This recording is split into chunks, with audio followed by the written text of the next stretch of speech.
புரட்சித் தலைவர் எம்ஜிஆர் அவர்கள் தான் முதலமைச்சராக பொறுப்பேற்று நிறைவேற்றிய பல திட்டங்களுள் மகத்தான திட்டமாக போற்றப்படுவது ஏழை குழந்தைகளுக்கான சத்துணவு திட்டம்.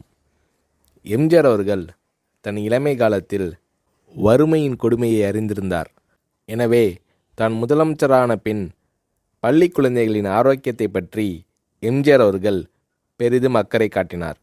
பள்ளிகளில் படிக்கும் ஏழை குழந்தைகள் பலர் சத்தான உணவு இன்றி மெலிந்தும் நோய்வாய்ப்பட்டும் இருப்பதைக் கண்டு மனம் வருந்தினார் எம்ஜிஆர்.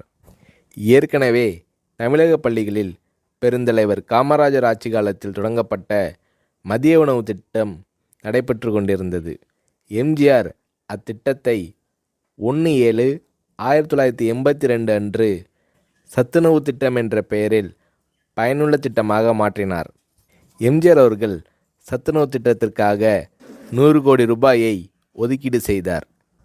முட்டை, காய்கறிகள் அதிகம் கலந்த சத்துள்ள உணவு 5 முதல் 14 வயது வரை உள்ள குழந்தைகளுக்கு வழங்கப்பட வேண்டும் என்பதே சத்துணவு திட்டத்தின் குறிக்கோளாகும்.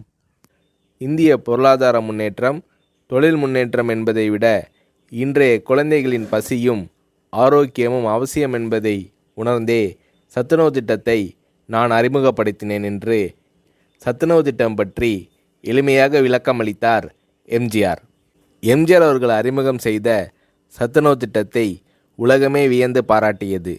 மேலை நாட்டு தலைவர்கள் மற்றும் மக்கள் தொண்டு அமைப்புகளும் இத்திட்டத்தால் ஈர்க்கப்பட்டனர். ஏழை குழந்தைகளின் ஆரோக்கியத்தை பற்றி அக்கறை கொண்ட தலைவர் தமிழக முதல்வர் எம்ஜிஆர் தான் என்று மேலை நாடுகள் எல்லாம் எம்ஜிஆர் அவர்களை போற்றி பாராட்டின.